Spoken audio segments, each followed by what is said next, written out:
Please. You have to deliver this, the prisoner whispered through the bars. Rebecca looked at the sealed envelope in her hands. In 18 hours, David Chen would be executed. What she didn't know was that delivering this letter would reveal a secret that would change 3 lives forever. Stay until the end, because this story will break your heart and restore your faith in humanity. Before we begin, take a second to hit that like button, subscribe to the channel, and comment below where you're watching from. Trust me, you'll want to stay until the very end. Rebecca Hayes had been working as a correctional officer at Riverside State Penitentiary for 5 years. At 28 years old, she had seen more of humanity's darkness than most people witness in a lifetime. She had broken up fights that left men permanently scarred, their faces split open and blood pooling on concrete floors. She had talked down inmates who stood on the edges of their bunks, with bedsheets tied into nooses, men who had nothing left to lose, and saw death as their only remaining choice. She had watched hardened criminals break down sobbing when they received news that their final appeals had been denied, that their families had stopped visiting, that hope was officially, legally, irreversibly dead. But she had never supervised an execution before, until now. Rebecca had become a correctional officer for reasons that seemed almost naive in retrospect. She had started college studying social work, genuinely believing she could help people, could make a difference in the lives of those the system had failed. But student loans and family financial struggles had forced her to drop out after 2 years. She needed steady income with benefits, and corrections work paid better than most jobs available to someone with an incomplete degree. Her mother had been horrified when Rebecca announced she was applying to work at the state penitentiary. "Those people are dangerous," her mother had said, fear obvious in her voice. "You're a young woman. They'll see you as weak, as a target." But Rebecca had discovered she wasn't weak at all. She had a natural authority that came not from aggression but from calm, steady presence. She didn't yell or threaten. She simply spoke clearly, maintained eye contact, and treated every inmate as if they were still human beings capable of dignity despite their circumstances. The inmates responded to that. Even the most violent offenders seemed to calm in her presence, sensing perhaps that she genuinely didn't judge them, didn't see them as irredeemable monsters. Her colleagues had mixed feelings about Rebecca's approach. Some of the older guards, men who had worked in corrections for decades, thought she was too soft, too empathetic, too willing to see good in people who had proven they were capable of terrible things. "You'll learn," they told her. "Eventually you'll understand that most of these guys are manipulative predators who will exploit any kindness you show them." But 5 years in, Rebecca hadn't become hardened and cynical like so many of her co-workers. She had certainly become more cautious, more aware of manipulation tactics, better at maintaining professional boundaries. But she still believed that even people who had done terrible things were still people, still deserving of basic human dignity and respect, which was perhaps why the warden had chosen her for death watch duty with David Chen, despite her relative lack of seniority. "You have a way with inmates," Warden Martinez had told her when he made the assignment. "Chen is calm, compliant, not causing problems. But these final 48 hours can get unpredictable. I need someone who can handle whatever emotional state he might be in without escalating the situation." Rebecca had accepted the assignment with professional composure, but privately she felt a deep dread about what she was being asked to do. Supervising a man, during his final hours alive, watching the clock count down to his death, being the last person he would have extended human contact with before the state killed him. It felt like a responsibility too enormous for anyone to bear. David Chen was scheduled to die by lethal injection at 12:01 a.m. on March 16, exactly 1 minute after midnight, as if that technicality somehow made the act less like murder. He had been convicted 15 years ago of murdering a 23-year-old convenience store clerk named Marcus Williams during what prosecutors claimed was a robbery gone wrong. The evidence presented at trial had seemed overwhelming, almost too perfect in its completeness. Security footage from the convenience store showed a man matching David's general description. Asian male, approximately 5'9", wearing a dark jacket and baseball cap, entering the store at 11:47 p.m. on October 14, 15 years ago. The footage was grainy, the camera angles poor, the man's face never clearly visible. But the prosecution had argued that the build, the height, the clothing all matched David Chen. The murder weapon, a .38 caliber revolver, had been found in a dumpster 3 blocks from the crime scene. David's fingerprints were on the gun, clear and unmistakable. The prosecution presented this as irrefutable proof of his guilt. A witness, a man named Thomas Martinez who had been walking his dog near the convenience store that night, claimed he had seen someone matching David's description fleeing the scene moments after hearing gunshots. David had maintained his innocence throughout the trial, his voice growing increasingly desperate as the evidence mounted against him. He insisted he had never been to that convenience store, had never owned a gun, had never even been in that neighborhood before his arrest. But his public defender, overwhelmed with an impossible caseload of indigent clients, had failed to investigate crucial details, failed to present alternative theories, failed to adequately challenge the prosecution's narrative. The jury had deliberated for less than 4 hours before returning a guilty verdict on all charges: first-degree murder, armed robbery, and felony murder. David's sentencing hearing had been perfunctory, almost mechanical. The judge, following mandatory sentencing guidelines for capital murder, had sentenced him to death without hesitation or apparent doubt. David had spent the last 15 years on death row, a small cell in a special wing of Riverside State Penitentiary where condemned men waited in a strange limbo between life and certain death. He had filed appeals, as all death row inmates did, challenging everything from the adequacy of his legal representation to the reliability of the eyewitness identification to the constitutional validity of lethal injection protocols. Each appeal had been denied, one by one, year after year, until there was nothing left but the final countdown and the scheduled execution date. Rebecca had been assigned to Death Watch, the protocol that required constant supervision of condemned inmates during their final 48 hours. It was considered one of the most psychologically demanding assignments in corrections work, which was why it usually went to the most experienced officers. But Riverside was short-staffed, and Rebecca had a reputation for being calm under pressure and maintaining professional boundaries even in emotionally charged situations. She had met David Chen for the first time 2 days ago, when she escorted him from his regular cell to the Death Watch cell, a sparse room with nothing but a bed, a toilet, and constant surveillance. She had expected anger, or fear, or desperate pleading. Instead, David had walked calmly beside her, thanked her politely when she opened the cell door, and asked if she might bring him a book to read. Anything in particular? Rebecca had asked, surprised by the normalcy of the request. Poetry, if possible, David had replied. I've always found comfort in poems. They say so much in so few words. Over the next 48 hours, Rebecca found herself having conversations with David that challenged everything she thought she knew about condemned prisoners. He was educated, articulate, surprisingly well-read despite the limited library access in the death row unit. He spoke thoughtfully about poetry and philosophy, about finding meaning in suffering, about the strange clarity that comes from knowing exactly when and how you will die.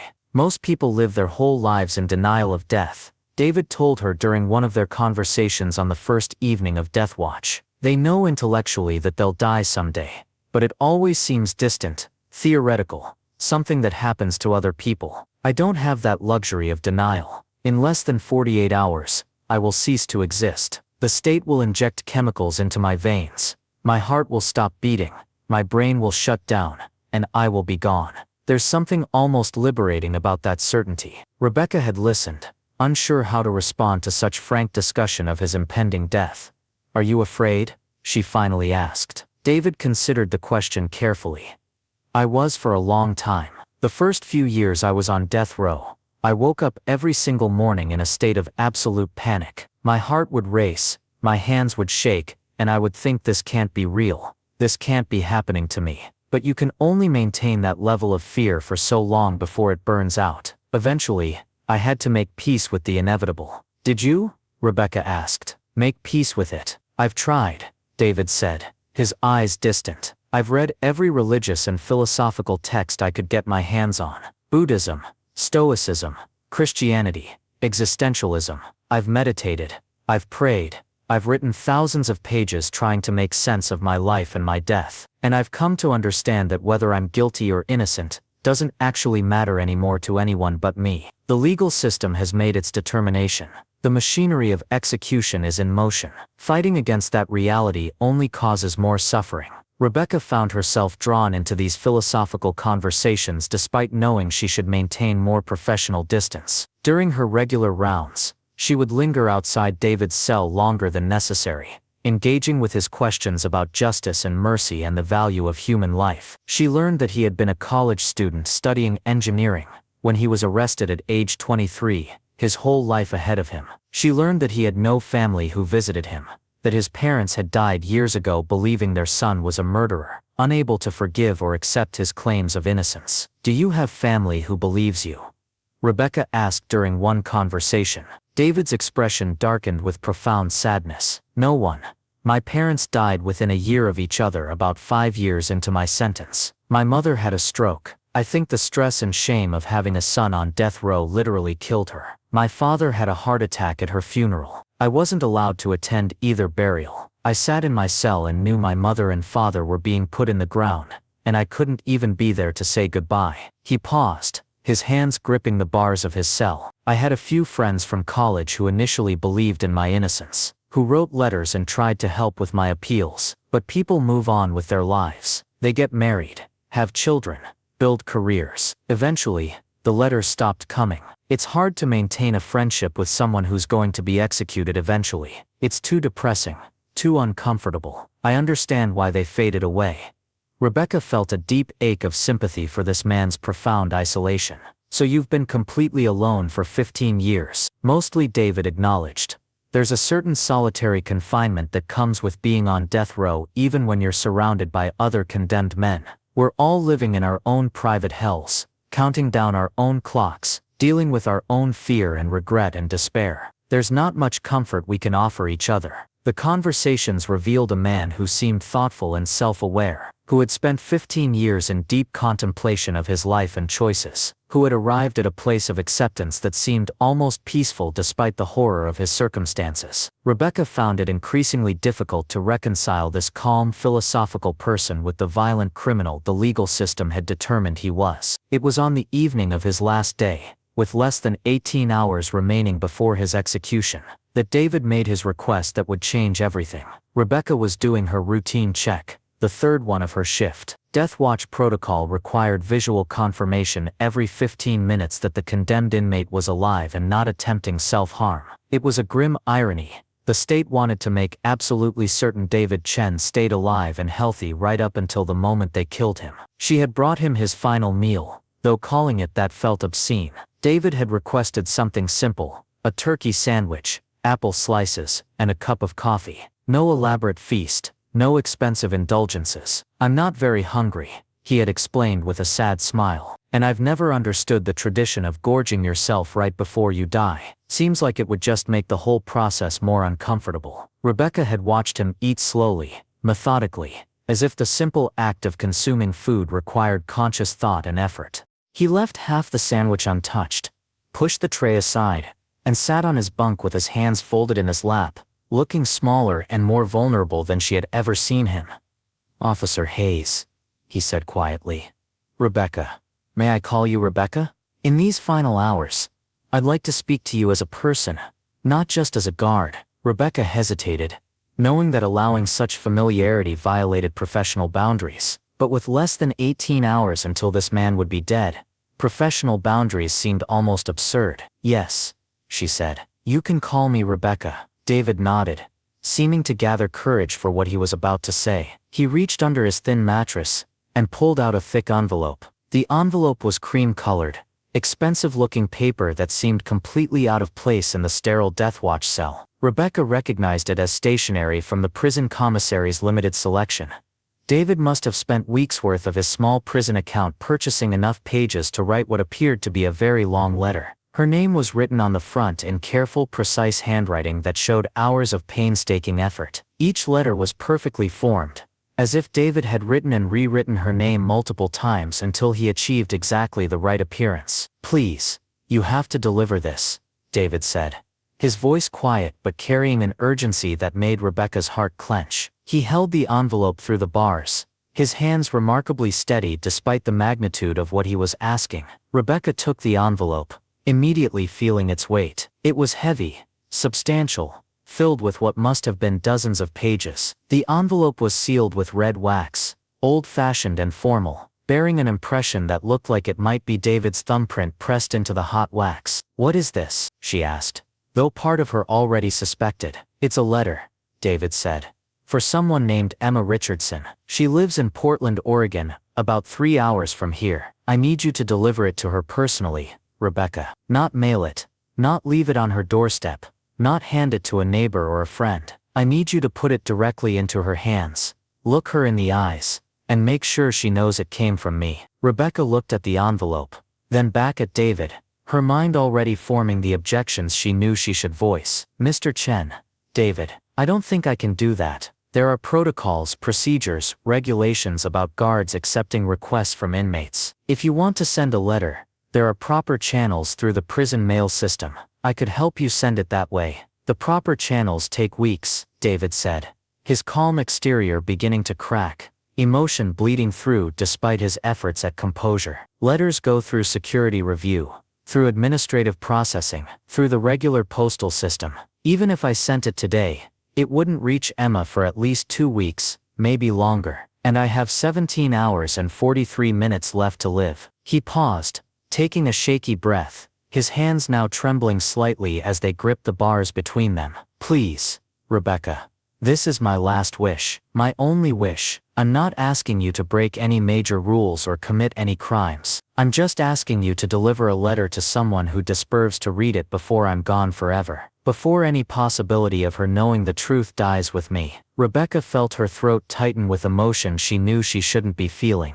Professional detachment was supposed to protect her from exactly this kind of situation. But looking at David's desperate face, seeing the tears forming in his eyes, feeling the weight of the envelope in her hands, she couldn't maintain that detachment. "Who is Emma Richardson?" she asked, though something in her chest already knew the answer would break her heart. David was quiet for a long moment, his jaw working as if the words were physically difficult to form. When he finally spoke, his voice was barely above a whisper. "She's my daughter, 21 years old. She doesn't know I exist. She doesn't know her biological father has been sitting in a prison cell for the last 15 years. She doesn't know that in less than a day, any chance she might have had to know me will be permanently, irreversibly gone." The words hit Rebecca like a physical blow, stealing the breath from her lungs. A daughter. This man had a daughter who didn't know him, didn't know he was about to be executed, didn't know she was about to lose a father she had never met. Rebecca thought about her own father,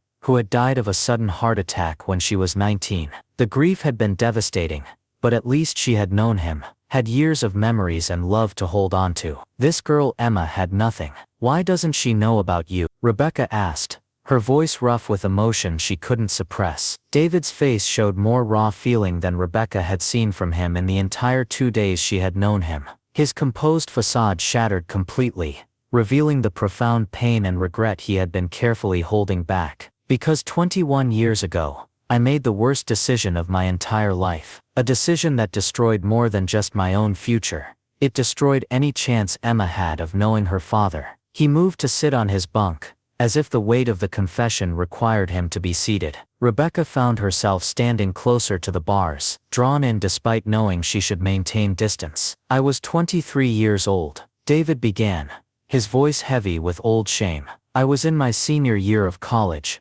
studying mechanical engineering. I had my whole life mapped out. Graduation, a good job, maybe graduate school eventually. I was focused, ambitious, maybe a little arrogant about my plans and my future." He paused, lost in memory. "I met Sarah at a coffee shop near campus. She was beautiful, smart, funny. She worked as a barista while studying art history at a different college. We started dating, and for about a year, I was happier than I had ever been. Sarah was everything I didn't know I needed, creative where I was analytical, spontaneous where I was planned, warm and open where I tended to be reserved." Rebecca listened, seeing a younger version of David taking shape in her imagination, a college student full of promise and potential, with no idea of the tragedy that awaited him. "When Sarah told me she was pregnant," David continued, his voice breaking slightly, "I panicked. Completely, utterly panicked. I was about to graduate. I had job interviews lined up. I had student loans to repay. A baby wasn't in my plan. It didn't fit the timeline I had constructed for my perfect life. His hands clenched into fists, knuckles white with the force of his self-recrimination. So I did the most cowardly thing imaginable. I told Sarah I wasn't ready to be a father. I said I was too young, too focused on my career, too unprepared for that kind of responsibility. I gave her some money I had saved for graduation expenses, and I told her she should probably consider her options. I didn't explicitly say abortion, but the implication was clear. Rebecca felt anger rising in her chest at this confession, but she stayed silent, letting him continue. Sarah was devastated, David said, tears now flowing freely down his face. She had assumed we were building a future together. She had imagined us raising this child as a family, and I had just told her, in the coldest possible terms, that I didn't want that future. Didn't want her. Didn't want our baby. He wiped his eyes with the heel of his hand, a gesture that looked almost childlike in its vulnerability. I broke up with her that night, ended our relationship, told her I needed to focus on my career, and couldn't be tied down by responsibilities I wasn't ready for. The next day I blocked her number, avoided places I knew she might be, essentially erased her from my life, as if she had never existed. Rebecca felt her anger softening into something more complex, disgust at the young man David had been, but also recognition of the profound remorse the older David clearly felt. I didn't even know if she kept the baby, David continued. I told myself she probably hadn't, that she had probably terminated the pregnancy and moved on with her life. I convinced myself that my abandonment hadn't caused any real harm, that I had just made a difficult but necessary choice for both of us. His voice grew thick with emotion. I graduated, got a good job at an engineering firm, started building exactly the life I had planned, and I never thought about Sarah or the baby, or rather I actively avoided thinking about them. Whenever the memory surfaced, I pushed it down, told myself it was ancient history, convinced myself that I had made the right decision. He looked directly at Rebecca, and she saw absolute anguish in his eyes. Then I was arrested for a murder I didn't commit, and suddenly I had a lot of time to think about my life, about my choices, about the person I had been, and the person I had become. In my first year on death row, Sarah's face started haunting my dreams. I would wake up in my cell, thinking about her, wondering what had happened to her, wondering if she had kept the baby, wondering if somewhere in the world I had a child I had never met. Rebecca leaned against the wall, overwhelmed by the layers of tragedy in this story. About 5 years ago, David continued, another inmate, a guy named Marcus, who was good with computers before he ended up in here, helped me do some research using the limited internet access we can sometimes get through the prison law library. We found Sarah's obituary. She had died of ovarian cancer 3 years before I searched for her. She was only 38 years old. His voice broke completely. The obituary mentioned that she was survived by her daughter, Emma Richardson, and her sister Jennifer Richardson, who had raised Emma after Sarah's death. That's when I knew. Emma existed, my daughter existed, and I had abandoned both of them. Had never been there for Sarah when she was sick and dying. Had never been a father to the child who shared my DNA. Rebecca found tears running down her own face, the tragedy of it overwhelming her professional composure. I started writing to Emma that day, David said. Letter after letter, trying to explain, trying to apologize, trying to tell her everything I should have told her mother years ago. But I never sent them. What right did I have to disrupt her life with my guilt and regrets? What right did a convicted murderer on death row have to suddenly appear in her life, claiming to be her father? He gestured to the thick envelope Rebecca still held. But now I'm out of time. In a few hours, I'll be dead. And Emma will never know that her father thought about her every single day for years. She'll never know that my biggest regret wasn't this murder conviction that I didn't deserve, wasn't losing my freedom and my future. My biggest regret is that I never got to be her father, that I threw away the most important thing I could have had because I was too stupid and selfish to see its value.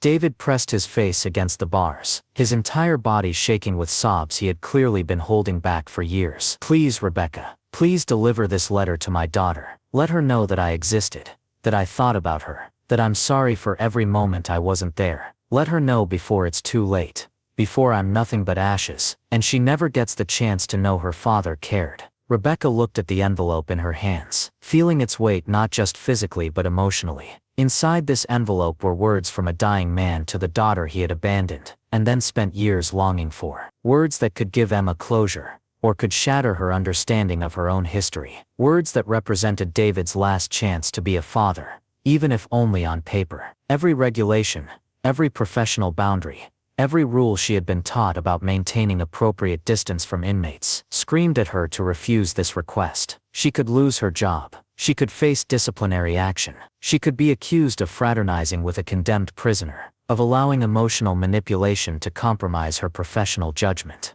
But the human part of her, the part that had lost her own father too young, the part that understood what it meant to have unfinished business with a parent, the part that still believed in mercy and compassion, even in a place designed to deny both, couldn't bring herself to say no. "What's in the letter?" she asked, her voice shaking. "What are you asking me to tell her?" David wiped his eyes and straightened slightly, trying to compose himself. "The truth, all of it. Why I left her mother. The years I spent trying not to think about whether I had a child. The moment I learned she existed, and realized what I had thrown away. The 15 years I've spent in this cell, thinking about her, wondering about her, loving her from a distance even though I had no right to." He paused, his breathing still unsteady. "And the truth about this conviction, about why I'm about to die for a murder I didn't commit. There's evidence in that letter, Rebecca. Names, dates, facts that prove I'm innocent. Not just my word, but actual provable information that was never properly investigated." Rebecca felt something cold settle in her stomach. "If you have evidence of your innocence, why hasn't it been brought forward? Why haven't your lawyers used it?" David's laugh was bitter and exhausted. "Because the legal system doesn't actually want to find out they've made a mistake. Especially not about someone they've already scheduled to execute. I've sent this information to lawyers, to journalists, to innocence projects. Some ignored me completely. A few looked into it and agreed it raised questions, but said there wasn't enough time or resources to properly investigate before my execution date. The court set deadlines for presenting new evidence, and those deadlines have passed. I'm out of legal options, out of time, out of hope for myself." He pressed the envelope harder against the bars. "But Emma deserves to know the truth. Even if it's too late to save me, she deserves to know that her father was innocent, that he didn't murder anyone, that he wasn't a monster. And maybe, just maybe, if she knows the truth, she can find someone to listen, someone to investigate, someone to care about justice, even after I'm dead." Rebecca stared at him, at the envelope, at the impossible situation she found herself in. If David was telling the truth about evidence of his innocence, if there really was information that could prove he was being wrongly executed, then delivering this letter wasn't just about a father reaching out to his daughter. It was about possibly exposing a fatal flaw in the justice system, about potentially saving an innocent man's life, or at least clearing his name after death. But if he was lying, if this was an elaborate manipulation designed to prey on her sympathy, then she would be a fool who had thrown away her career for nothing. She looked into David's eyes, searching for any sign of deception, any hint of manipulation. But all she saw was desperate sincerity, profound regret, and the terrible resignation of a man who had accepted he was going to die, but couldn't accept dying without trying one last time to reach his daughter. "I could lose my job for this," Rebecca said, though even as she spoke, she knew she had already made her decision. "I know," David said, his voice steadier now that he sensed she might agree. "And I wouldn't ask if I had any other option. But you're the only person I can trust, Rebecca. In 2 days you've shown me more human kindness and genuine respect than I've experienced in 15 years of incarceration. You see me as a person, not just a case number or a condemned criminal, or a monster. That's incredibly rare in this place. That's why I'm asking you, why I'm trusting you with this." Rebecca felt the full weight of that trust settling on her shoulders. This man was about to die, and he was choosing to spend his final hours placing his faith in a young correctional officer he barely knew, asking her to carry his last message to the daughter who didn't know he existed. She made a decision that would change 3 lives forever. "I'll deliver it, but I can't go during my shift tomorrow. I'll have to go tonight, as soon as I'm off duty. That means I won't be back before." She couldn't finish the sentence, couldn't say the words. "Before they execute me," David completed quietly, unflinching from the reality. "I know, and that's okay. Just knowing the letter will reach Emma is enough. Just knowing she'll have the chance to read my words, to know I existed, To know I thought about her and loved her, even though I had no right to. That's more than I deserve. But everything I could ask for. He reached through the bars, and after a moment's hesitation, Rebecca took his hand. His grip was firm but gentle, warm despite the cold of the cell. "Thank you," he said, his voice breaking again. "Thank you for giving me this one last chance to be a father, even if it's just words on paper. Thank you for seeing my humanity when the whole system is designed to deny it. Thank you, Rebecca Hayes. You've given a dying man the only peace he could hope for." Rebecca held his hand for a moment longer, then gently pulled away, slipping the thick envelope into her jacket pocket. The weight of it felt enormous, as if she were carrying something far heavier than mere paper and ink. She was carrying a father's love, a man's last words, potentially evidence of innocence, and the burden of a choice that could cost her everything. "I hope your daughter finds whatever she needs in these words," Rebecca said softly. "So do I," David replied. "So do I." Rebecca left the death watch unit at 6 p.m., her shift officially over. She told the night shift supervisor she needed to take care of a family emergency, and would be back by morning. It wasn't technically a lie, she rationalized, though the family in question wasn't her own. The drive to Portland took just over 3 hours through darkening evening, and then into full night. Rebecca spent the entire drive second-guessing her decision, imagining all the ways this could go wrong, rehearsing what she would say to Emma Richardson when she knocked on her door. How do you tell a complete stranger that the father she never knew is about to be executed? How do you hand someone a letter that will shatter their entire understanding of their own history? Rebecca had looked up Emma Richardson before leaving. A quick internet search revealed a young woman, 21 years old, working as a graphic designer in Portland. Her social media showed a seemingly normal life, friends and hobbies, and the ordinary concerns of someone in their early 20s. There was no indication that she knew anything about David Chen, or that she had any idea her biological father was on death row. The address David had given her led to a modest apartment building in a quiet neighborhood. Rebecca sat in her car for 10 minutes, the letter on the passenger seat, gathering the courage to go through with this. Finally she walked up to the 3rd floor,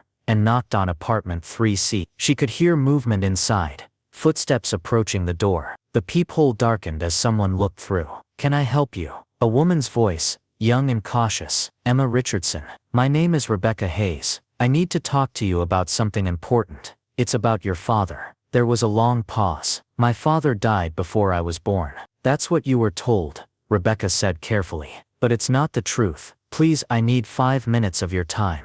I promise I'll explain everything." The door opened slowly. Emma Richardson was petite, with dark hair and features that Rebecca could now see were strikingly similar to David Chen's. The same eyes, the same shaped face. The genetic connection was undeniable once you knew to look for it. "What is this about?" Emma asked, not inviting Rebecca inside but not closing the door either. Rebecca held up the envelope. "Your father, David Chen, is alive. Or rather, he's alive for about 12 more hours. He's scheduled to be executed tomorrow at 12:01 a.m. He asked me to deliver this letter to you. He wanted you to know the truth before he dies." Emma's face went through a rapid progression of emotions: confusion, disbelief, shock, and then something that looked like anger. "This is some kind of sick joke. My aunt told me my father died in a car accident before I was born." "Your aunt lied to protect you," Rebecca said gently. "Your father didn't die. He left. He abandoned your mother when she was pregnant, and he spent the last 15 years in prison, convicted of murder, thinking about the daughter he never got to know." Emma's hand went to her mouth, her eyes filled with tears. "He's being executed for murder," Rebecca nodded. "I'm a correctional officer at Riverside State Penitentiary. I've been supervising your father during his final 48 hours. He gave me this letter and begged me to deliver it to you personally. I'm not supposed to be here. I could lose my job for this, but he was so desperate for you to know the truth before he dies." Emma took the envelope with shaking hands. She stared at her name written on the front in handwriting she had never seen before. "I don't understand. Why now? Why wait until the last minute?" "Read the letter," Rebecca said softly. "He explains everything, and I think you deserve to know the truth, whatever you decide to do with it." Emma opened her apartment door wider. "Come in. I think I need to sit down for this. Rebecca followed Emma into a small but tidy apartment decorated with graphic design posters and bookshelves filled with art books. Emma sat on her couch and carefully broke the wax seal on the envelope. Her hands trembled as she pulled out what appeared to be at least 20 pages of handwritten letter. Would you like me to leave? Rebecca asked. Give you privacy? Emma shook her head. No, please stay. I don't think I can process this alone. She began to read, and Rebecca watched as tears started streaming down Emma's face almost immediately. The letter seemed to begin with an apology, because Emma whispered, "Oh my God," and pressed her hand to her mouth. She read in silence for several minutes, occasionally wiping tears from her cheeks. He says he didn't do it, Emma said suddenly, looking up at Rebecca. The murder. He says he's innocent but he's accepted the execution because he doesn't want to drag things out anymore. He says he's tired of fighting. Rebecca didn't know what to say to that. She had heard David's claims of innocence, but she had also seen the evidence presented at his trial. Guilty men proclaimed innocence all the time, especially when facing execution. Emma continued reading, her expression shifting from grief to something else, something that looked like growing alarm. He says there's proof. He says the real killer confessed to another inmate years ago, but no one would listen because the inmate died before he could testify. He says the gun that was supposedly the murder weapon had his fingerprints because he had handled it earlier that same day at a gun show, which is provable from the sales receipt and security footage that was never presented at trial. She flipped through more pages, reading faster now. He says the witness who placed him at the scene was the real killer's cousin, who was paid to lie. He says his public defender was overwhelmed with cases and never investigated any of these leads. He says he tried to appeal, tried to get someone to listen, but the system doesn't care about the truth once you've been convicted. Emma looked up at Rebecca with desperate eyes. Is any of this true? Could he really be innocent? Rebecca felt her stomach drop. I don't know. I'm not familiar with the details of his case. I just supervise inmates. I don't investigate their convictions. But what if he's telling the truth? Emma stood up, pacing now, the letter clutched in her hands. What if they're about to execute an innocent man? What if my father, who I never got to know, who abandoned me but then spent 15 years thinking about me, is going to die for something he didn't do? She kept reading, and Rebecca watched as Emma's entire body language changed. Her hands stopped shaking, and her jaw set with determination. He's written down names. The inmate who confessed to him about the real killer, the cousin who was the lying witness, the gun show where he handled the weapon. All of it is documented here. Emma grabbed her laptop and started typing furiously. I have a friend who's a journalism student at the university. He's been looking for a big story for his thesis project. What if I can get him to look into this tonight? What if there's still time? Rebecca looked at the clock. It was 10:47 p.m. David Chen had less than 13 hours to live. Even if Emma's journalist friend could verify any of the information in the letter, there wasn't time to stop the execution. The legal system didn't work that fast. Emma, Rebecca said gently. Even if everything in that letter is true, there's not enough time to save him.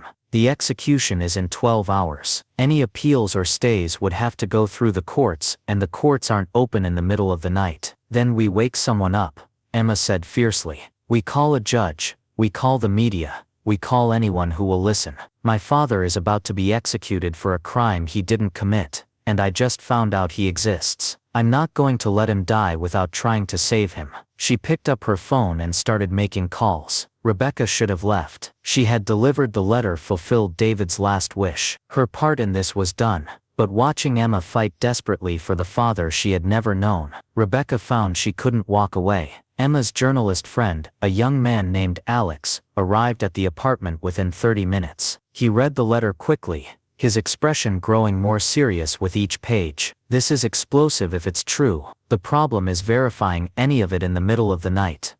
Can you try? Emma pleaded. Please, we have to try. Alex nodded and pulled out his own laptop. I'll start with the gun show records. Those should be digitized somewhere, and I can check if the witness has any connection to known criminals in the area. For the next 4 hours, Rebecca watched as Emma and Alex worked frantically, making phone calls, searching databases, cross-referencing information from David's letter. Slowly, incredibly, pieces started falling into place.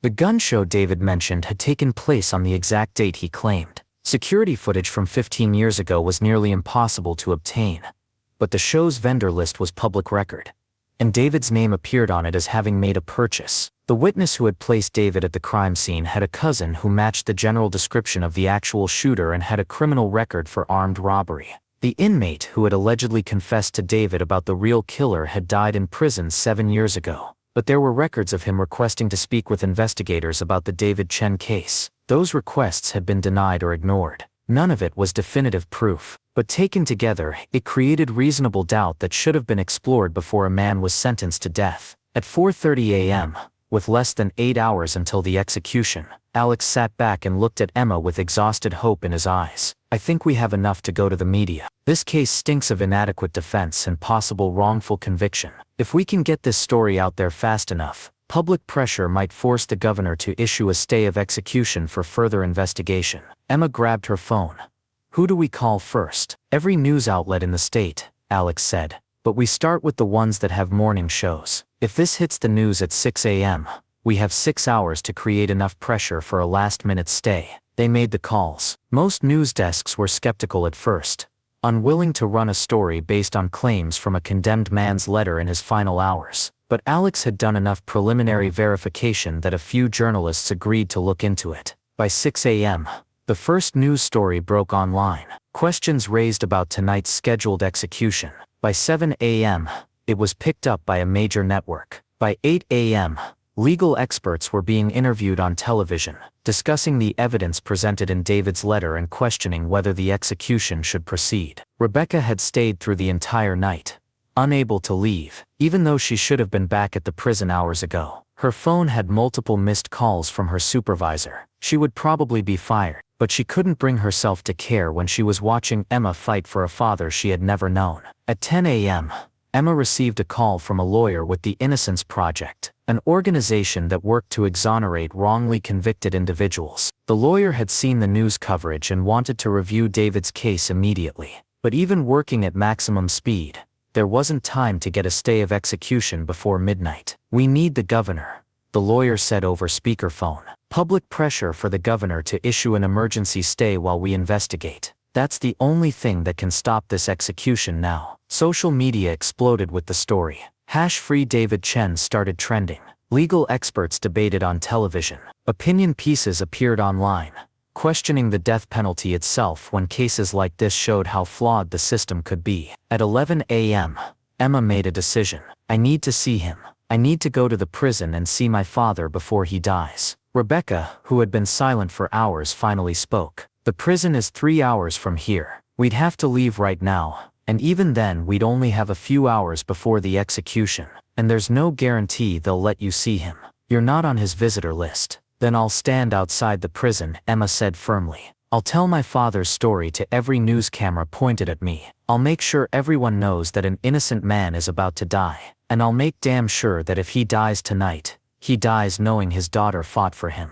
They made the drive back to Riverside in Emma's car, with Rebecca navigating and Alex filming everything for his documentary. When they arrived at the prison at 2:30 p.m., there was already a crowd gathered outside. News vans, protesters with signs, death penalty opponents who showed up at every execution. Emma stood in front of the cameras and told her story. She spoke about receiving a letter from the father she never knew. She talked about the evidence suggesting his innocence. She held up pages from David's letter, her voice breaking as she read his words about loving a daughter he had never met. Inside the prison, Rebecca knew David would be preparing for his final hours. She wondered if he knew what was happening outside these walls, if he had any idea that the daughter he had never known was fighting desperately to save his life. At 6 p.m., with 6 hours until the scheduled execution, the governor issued a statement. He would review the case. He was concerned by the new information that had come to light, but he stopped short of issuing a stay of execution. Emma read the statement on someone's phone, and her face crumpled. That's not enough. He's not stopping it. The crowd outside the prison swelled as the evening wore on. The story had captured national attention now. People across the country were watching to see if David Chen would be executed despite growing evidence of his possible innocence. At 10 p.m., with 2 hours until midnight, Rebecca made a decision. She walked up to the prison entrance, showed her credentials, and requested permission to speak with the warden. She was officially AWOL from her job, and she knew she would face consequences. But she had information the warden needed to hear. Warden Martinez listened as Rebecca explained everything. The letter, Emma's existence, the evidence that had come to light, the media storm happening outside his prison walls. "If you execute David Chen tonight," Rebecca said, "and it turns out he was innocent, this prison, this state, will never live it down. At minimum you should recommend a stay to the governor while the new evidence is properly investigated." Warden Martinez was quiet for a long moment. Then he picked up his phone. At 11:15 p.m., 45 minutes before David Chen was scheduled to die, the governor issued an emergency stay of execution. The order cited the need for further investigation into newly discovered evidence and would remain in effect indefinitely, while the case was reviewed. Outside the prison, Emma collapsed in relief, surrounded by people who cheered and cried, and celebrated a victory that was really just a postponement. David Chen wasn't free. He wasn't exonerated, but he was alive, and that was enough for now. Rebecca was fired the next morning for violating protocol, for taking personal action on behalf of an inmate, for leaving her post without permission. She didn't fight it. She had known the consequences when she made her choices. But 3 months later, after intensive investigation by the Innocence Project, new evidence was presented that definitively proved David Chen had not committed the murder. The real killer, the cousin of the lying witness, confessed when faced with the overwhelming evidence that had been uncovered. David Chen was exonerated and released after serving 15 years for a crime he didn't commit. He walked out of Riverside State Penitentiary on a Tuesday morning in June, and Emma was waiting for him outside the gates. Rebecca watched the reunion on the news from her apartment, having found work as a social worker helping formerly incarcerated individuals reintegrate into society. She saw David embrace his daughter for the first time, saw them both crying, saw David's face showing emotions that went beyond relief or joy into something transcendent. A week later, Rebecca received a letter. Inside was a simple note from David. "Thank you for delivering my letter. Thank you for giving me the chance to know my daughter. Thank you for seeing me as a human being worth saving. You lost your job, but you saved my life. I can never repay that debt, but I will spend the rest of my life trying." Also in the envelope was a check for more than Rebecca made in a year, with a note from Emma. "You sacrificed everything to help a stranger. This is from the settlement the state paid my father for wrongful imprisonment. It's not enough to thank you, but it's a start." Rebecca didn't cash the check immediately. She framed the letters instead and hung them on her wall. A reminder that sometimes doing the right thing costs you everything, but it's still worth it. David and Emma began building a relationship, making up for 21 years of lost time. It wasn't always easy. There was anger and grief and resentment mixed with the love and forgiveness, but they were trying, and that was what mattered. Sometimes the most important thing we can do is deliver a message to someone who needs to hear it, even when it costs us everything. Rebecca Hayes lost her career, but she gained something more valuable: the knowledge that one person's courage can change lives, that one letter delivered at the right moment can save an innocent man and give a daughter the father she never knew she had. The death penalty system that had nearly killed an innocent man underwent significant reforms following David's case. His story became a rallying point for innocence advocates, and led to new protocols for reviewing evidence in capital cases. But for Rebecca, the real victory was simpler and more personal. She had been asked to deliver a letter, and she had said yes. Everything else that followed was just the ripple effect of one small act of human kindness in a system that desperately needed more of them. What would you have done in Rebecca's place? Would you have delivered the letter knowing it could cost you everything? Let me know in the comments below. And don't forget to subscribe for more stories that remind us that sometimes the bravest thing we can do is choose compassion over rules, humanity over protocol, and doing what's right over doing what's safe.